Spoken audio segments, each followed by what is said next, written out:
तुम चाहते हो किसान तुम्हें फोटी हाल में धोती में भीख मांगता नजर आए, फांसी के फंदों पे झूलता नजर आए, तो तुम्हें लगेगा वो किसान है। मतलब अगर आज की डेट में वो अच्छा कमा रहा है, अच्छा खा रहा है, अच्छी मेहनत कर रहा है, तुम्हें वो बर्दाश्त नहीं हो रही। तुम ये चाहते हो कि मतलब तुम सारी जिंदगी जो है वो हाथ फैला के तुम्हारे आगे मांगता रहे। आज वो तुमसे इज्जत से MSP मांग रहा है, क्यों नहीं देते? फुद्दू बना के रखा हुआ है। तो आज हम और फुद्दू नहीं बन सकते कि अगले तुम्हारी सरकारें बनती रहें, तुम EVM का खेल करो, फिर तुम गवर्नमेंट बना लो और फिर हम 5 साल तक रगड़े जाएं। आप एक चौधरी चरण सिंह जी को एक भारत रत्न देने से क्या लाखों लोगों की जो समस्याएं हैं उनका समाधान कर दोगे? किसान तो मेहनत से रोटी कमाता है, इनका पेट भरता है और उन्हीं को ये लात मारते हैं। सबसे बड़े एहसान फरामोश तो ये है, जिसका खा रहे हो उसी को डंक मार रहे हो। तो तुमसे बड़ा तो कोई जाति करने वाला आदमी नहीं हो सकता देश में। तुम पैसे को पानी की तरह बहाते हो। फलाने देश में भैया वो हो गया, नेपाल में 300 करोड़ हमारी तरफ से, हमास फलाना ढमकाना हो गया, इजराइल का मुद्दा हो गया, ये लो 500 करोड़ हमारी तरफ से। अबे तुम्हारा किसानों को MSP देने पे साल का खर्चा नहीं आएगा इतना, क्यों नहीं देते हो भैया? आज अगर आपके ऊपर कोई आँच आ जाएगी तो आप अपने आप को बचाने के लिए लड़ोगे नहीं? मर जाओ कोई बात नहीं, आज हम पीछे क्यों हटेंगे? मर जाएंगे, शहीद होके घर जाएंगे, पीछे नहीं हटेंगे। नमस्कार, मैं हिमांशु कुमार, आप देख रहे हैं PRB न्यूज। किसान जो है वो दिल्ली शंभू बॉर्डर पर जो है गाजीपुर बॉर्डर पर वहाँ पे मौजूद हैं। लगातार पुलिस प्रशासन की तरफ से जो है उन्हें रबड़ की गोलियां मारी जा रही हैं, उन पर गोले बरसाए जा रहे हैं, लेकिन ये किसान कौम है जो डरती नहीं है और वो अपने जिद पर अड़ी है और कह रही है कि सरकार को हमारी बात माननी पड़ेगी। पिछले बार भी 1 साल से ज़्यादा वक्त तक जो है वो टिके रहे, 700 से ज़्यादा किसानों की मौत हुई, लेकिन अंत में मोदी सरकार को झुकना पड़ा था। इस बार क्या किसान फिर से मोदी सरकार को झुका पाएंगे या फिर मोदी सरकार उन्हें दिल्ली के अंदर घुसने ही नहीं देगी? इस मसले पर बात करने के लिए हमारे साथ जो हैं काफ़ी तेज तर्रार जो हैं और अपनी बात बाकी से रखते हैं सहनी जी। किसानों को फिर से खालिस्तानी बताया जाने लगा है कि ये लोग किसान नहीं हैं, बड़ी बड़ी गाड़ियों से आते हैं, ये किसान थोड़े ही हैं, ये लोग तो किसी पार्टी के समर्थक हैं, उनके दलाल हैं। देश में ऐसा कौन सा बंदा है जो वोट नहीं डालता? मुझे आप एक बात बताओ, 18 साल में हमें वोटिंग का अधिकार है और मरने तक अधिकार है, तो एक आदमी किसी ना किसी का समर्थक तो होगा। आज की डेट में चाहे कोई कांग्रेस का समर्थक हो या कोई मोदी का समर्थक हो या किसी का भी समर्थक हो, अगर वो एक किसान है तो उसकी बात सुनी जानी चाहिए। तुम उसके ऊपर ये टैग लगा दो कि तू तो उस पार्टी का है। अरे किसी भी पार्टी का हो, आज कांग्रेस की पार्टी को सपोर्ट करने वाला अगर एक किसान है तो क्या वो अन्न पैदा नहीं कर रहा? उसकी सोच है वो किसी को भी समर्थन दे। तो तुम ये कैसे कह दोगे ये कांग्रेस ही इसलिए हमारा विरोध कर रहा है? भैया वो किसान भी तो है, फिर उसके पेट लगा है, उसकी ज़मीन है और मेहनत कर रहा है, मेहनत करके ट्रैक्टर खरीद रहा है। मतलब तुम चाहते हो किसान तुम्हें फोटी हाल में धोती में भीख मांगता नजर आए, फांसी के फंदों पे झूलता नजर आए, तो तुम्हें लगेगा वो किसान है। मतलब अगर आज की डेट में वो अच्छा कमा रहा है, अच्छा खा रहा है, अच्छी मेहनत कर रहा है, तुम्हें वो बर्दाश्त नहीं हो रही। तुम ये चाहते हो कि मतलब तुम सारी जिंदगी जो है वो हाथ फैला के तुम्हारे आगे मांगता रहे। आज वो तुमसे इज्जत से MSP मांग रहा है, क्यों नहीं देते? तुमसे क्या मांग लिया? क्या मांग लिया? क्या किसी किसान ने किसी नेता की बेटी का हाथ मांग लिया जो उन्हें खालिस्तानी बता दिया? मुझे ये बात बता दो, वो किसान तुमसे हाथ मांगने आए, हमारे को रिश्ता दे दो, रिश्ता दे दो। वो हक मांगने आए, अपना हक दो और उनको विदा करो। टाइमिंग को लेकर सवाल उठ रहा है कि जब लोकसभा चुनाव नजदीक है उसी वक्त में लोग आ रहे हैं। बिल्कुल आए हैं, क्योंकि हमारे को धोखा दो डालते फुद्दू बना के रखा हुआ है। आज देंगे, कल देंगे, आज देंगे, कल देंगे। तो जनता को पता तो लगे 2 साल से हमें कितना बेवकूफ बना रखे। पंजाब में, हरियाणा में जगह जगह संगठन जो है आंदोलन तो कर ही रहे हैं, उस समय चुप तो बैठे नहीं है। हमें प्रलोभन दिया गया आज कर देंगे, कल कर देंगे। अब अति होगी, पानी सर से ऊपर जा रहा है। भैया अब तुम फिर अगर इलेक्शन आ जाएगा, माहौल बन जाएगा, जीत जाओगे और उसके बाद तुम तो हमें फिर भी नहीं दोगे हमारी जो हक हमें चाहिए। हमारा हक जो 2 साल से तुमने हमें बेवकूफ़ बना के रखा हुआ है, शुद्ध भाषा में जिसको लोग बोलते हैं फुद्दू बना के रखा हुआ है, तो आज हम और फुद्दू नहीं बन सकते कि अगले तुम्हारी सरकारें बनती रहें, तुम EVM का खेल करो, फिर तुम गवर्नमेंट बना लो और फिर हम 5 साल तक रगड़े जाएं। हम इंतजार थोड़ा ना करेंगे चीज़ का। स्वामीनाथन को भारत रत्न दे दिया, चौधरी चरण सिंह जो किसानों के बड़े नेता रहे उनको भारत रत्न दे दिया, तो कहीं ना कहीं किसानों का सम्मान तो हुआ है, तो इसका समर्थन करते हैं। आज मरने के बाद आप किसी को 56 भोग लगा दो, समझना इस बात को, तो क्या जिंदा आदमी को रोटी खाने का हक नहीं है? आप मूर्ति को, तस्वीरों को, श्राद्ध जब देश में होते हैं उनको पूजा जाता है कि भैया हमारे बड़े बुजुर्गों का सम्मान है, हम उनका आदर सत्कार कर रहे हैं, बिल्कुल करो। तो क्या जिंदा आदमी को रोटी खाने का हक नहीं है? मतलब आज ये किसान भी मरे, ये सारे किसान भी, इनमें से कोई चौधरी चरण सिंह बने और मेरे को किसी जमाने में भैया भारत रत्न मिलेगा, आज मैं अपने परिवार को मार दूं। अरे उनको मिला सम्मान, उन्होंने अच्छा काम किया, चलो अच्छी बात है। आज जो किसान अपना हक मांग रहे हैं वो क्या गलत मांग रहे हैं? मुझे इस चीज़ का जवाब दो।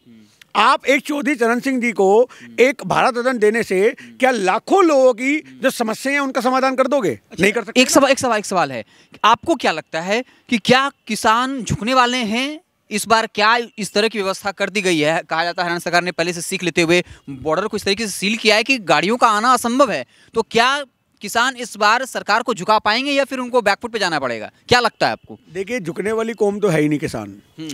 किसान उस मिट्टी से निकल के आया है जो हल से जोत के खेतों को फाड़ देता है, ज़मीनें जोत देता है, ज़मीनों के दो फाड़ कर देता है। तो वो किसान कभी डरेंगे क्या इनसे? आज की डेट में सरकार को ये चाहिए कि फैसला दे। तुमसे लाखों करोड़ रुपए नहीं मांग रहे, तुम पैसे को पानी की तरह बांटते हो। फलाने देश में भैया वो हो गया, नेपाल में 300 करोड़ हमारी तरफ से, हमास फलाना ढमकाना हो गया, इजराइल का मुद्दा हो गया, ये लो 500 करोड़ हमारी तरफ से। अबे तुम्हारा किसानों को MSP देने पे साल का खर्चा नहीं आएगा इतना, क्यों नहीं देते हो? तो आप वो फसलों के ऊंचे दाम ही तो। सवाल ये भी उठ रहा है कि उद्योगपतियों के तो लाखों करोड़ माफ कर दिए, 11 लाख करोड़ 15 लाख करोड़ माफ कर दिए गए, तो किसानों का ऋण क्यों माफ नहीं हो रहा? क्योंकि वो इनके प्रचार में पैसा लगाते हैं। किसान क्या लगाता है? किसान तो मेहनत से रोटी कमाता है, इनका पेट भरता है और उन्हीं को ये लात मारते हैं। सबसे बड़े एहसान फरामोश तो ये है, जिसका खा रहे हो उसी को डंक मार रहे हो। तो तुमसे बड़ा तो कोई जाति करने वाला आदमी नहीं हो सकता देश में। तो क्या किसान अपनी बात मनवाने में सफल हो पाएंगे? सफल हो या ना हो, हमारा लड़ना तो हक है। अब एक रणभूमि में, मैदान में अगर दो प्रतिद्वंदी आपस में उतरते हैं तो ये सोच के उतरते हैं मैं जीतूंगा, मैं तभी उतरूंगा। भैया आज अगर आपके ऊपर कोई आंच आ जाएगी तो आप अपने आप को बचाने के लिए लड़ोगे नहीं। मर जाओ कोई बात नहीं, आज हम पीछे क्यों हटेंगे? मर जाएंगे, शहीद होके घर जाएंगे, पीछे नहीं हटेंगे। क्या लगता है मोदी सरकार को इस बात का डर नहीं कि अंदाता जो हैं उन पर जैसे गोले बरसाए जा रहे हैं, रबड़ों की गोलियां मारी जा रही हैं, तो क्यों इतना निडर हो चुकी है कि उनको किसी का डर ही नहीं है? रोजगार के मसले को लेकर लोग आंदोलन करते हैं, उनको बताया जाता है कि ये लोग एंटी नेशनल हैं। कोई भी आंदोलन करता है उसको बता देते हैं देशद्रोही है। तो कॉन्फिडेंस की वजह क्या है? क्यों उनको नहीं डर है किसानों से? 60% आबादी देश की जो है किसानों की है, तो वो कॉन्फिडेंस का राज क्या है? कॉन्फिडेंस का राज ये है कि अभी बहुत से किसान संगठन घर बैठे हैं। इस बार इतनी हिम्मत इसलिए हो गई क्योंकि बाकी संगठनों ने इनको हरी झंडी दे दी। अब हमारा सवाल है गुरनाम सिंह चढ़ूनी साहब से, वो अभी तक आंदोलन का हिस्सा क्यों नहीं बने? राकेश टिकैत साहब जो पिछली बारी पूरी वाहवाही लूट के गए, किस चीज़ का इंतजार कर रहे हैं? किस चीज़ का इंतजार कर रहे हैं कि 20-25 बंदे मर जाएं, दिल्ली आकर के वो बैठ जाए तब हम आएंगे कि देखो जी हम आगे तुम्हें सपोर्ट करने के लिए जब TRP मिलेगी? सबसे बड़ा सवाल है राकेश टिकैत जी से, क्यों नहीं आ रहे हो आज आप? आज तुम्हारी आपसी कोई रंजिश है, तुम इकट्ठे तो हो किसान कौमी के लिए। तुम सारे बड़े बड़े नेता हो, सीनियर नेता हो तुम सारे, पर आज तुम निकल के नहीं आ रहे। तुम ये कह रहे हो कि गलत हो रहा है, गलत। अरे गलत हो रहा है तो बाकी जो और संगठन आए हैं उनका साथ तो दो, मजबूती से उतरिए जमीन पर। मजबूती से उतरिए, हमें जब ठीक लगेगा हम आ जाएंगे, ये कोई बात तो नहीं होती भाई। तो ये आज की डेट में जो माहौल है आपसी फूट संगठनों में, ये इसका नतीजा जो आपने पूछा। सबके पास कोई ना कोई रीजन है, मतलब ये वो वाली बात, मुझे इज्जत नहीं मिली मैं नहीं आ रहा, मेरी को पूछा नहीं जा रहा मैं नहीं आ रहा। तो सवाल ये है कि इज्जत ज्यादा महत्वपूर्ण है, किसानों का हक ज्यादा महत्वपूर्ण है? हक ज्यादा महत्वपूर्ण है भैया। हमसे पूछा नहीं गया, ये तो अपने आप आ गए। अरे क्या पूछा नहीं गया, कब तक का वेट करें? पहले तुमसे पूछा गया था, पहले भी पंजाब के लोगों ने अपना मोर्चा खोला था, तो तुम बाद में उसको क्रेडिट लेने के लिए आ गए, मंच संभाल लिए। सबसे पहले पंजाब के किसानों ने दिल्ली में सिंघू बॉर्डर में मोर्चे जमाए थे। लास्ट सवाल ये रहेगा, सवाल ये उठ रहा है कि सिर्फ पंजाब और हरियाणा के किसान क्यों? क्योंकि देश में तो और सारे किसान हैं, बिहार के हैं, उत्तर प्रदेश के हैं, मध्य प्रदेश के हैं, वो लोग तो नहीं हैं। आम आदमी पार्टी पर आरोप लगता है कि ये उनके कार्यकर्ता हैं, कांग्रेस के कार्यकर्ता हैं, ये किसान नहीं है। इस पर क्या आपका जवाब रहेगा? आज देश में कोई विपदा आती है सबसे पहले सिख खड़े होते हैं और आप उनसे पूछ रहे हो। पंजाब जो है ना वो देश की ढाल है, आप याद रखो इस बात को। आप आज तक का इतिहास उठा लो, आज़ादी से अब तक का, देश में जितनी विपदाएं आई हैं वहाँ पंजाब जाता है। आज चाइना बॉर्डर पे यूपी बिहार के लोग नहीं जाते, पंजाब के लोग जाते हैं उनसे निपटने के लिए, क्योंकि वो बॉर्डर खतरनाक है। तो आप बात समझो इस बात को, एक जिगरा लेकर के वो लोग पैदा हुए हैं, शुरुआत वही करेंगे।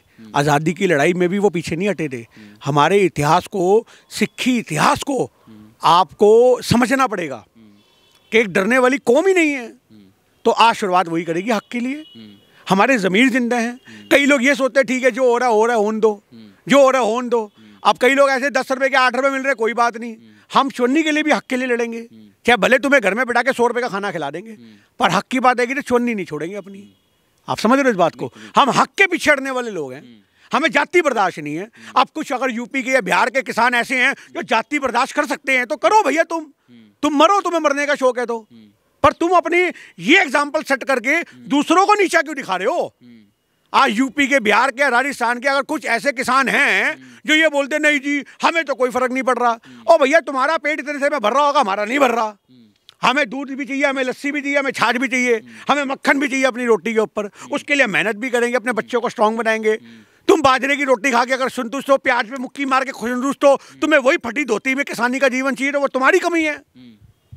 तुम्हारे हक के लिए हम लड़ रहे हैं पर तुम साथ नहीं आते। बताओ, तुम फटे हाल में जिंदगी जीना चाहते हो तो जियो। हम चाहते हैं कि आज बच्चों को अच्छी परवरिश दें, बच्चों को अच्छा पढ़ाएं। तुम चाहते हो नहीं आज भी रबड़ की चप्पल पहन के मेरा छोरा घूमे। तो ये जो माहौल है आज की डेट में, ये लोगों की सोच छोटी हो चुकी है। हमें क्या करना, जो हो रहा है होने दो। जब पूरा माहौल बन जाएगा, जब किसान आके मोर्चे गाड़ देंगे, तब मैं आपको यही दिखाऊंगा। यूपी और बिहार और मध्य प्रदेश वाले भी वहीं पहुंचे होंगे। हाँ हाँ, आप ठीक हो रहा है। शुरुआत कोई नहीं करता, शुरुआत करने का जिगरा होना चाहिए आदमी के अंदर।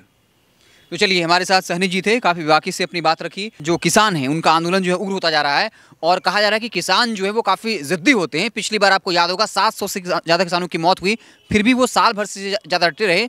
और पीएम मोदी के बारे में कहा था कि वो फैसला एक बार ले ले, पीछे हटते नहीं हैं। लेकिन किसानों ने पहली बार पीछे हटने को मजबूर किया। क्या इस बार भी कुछ ऐसा होने वाला है?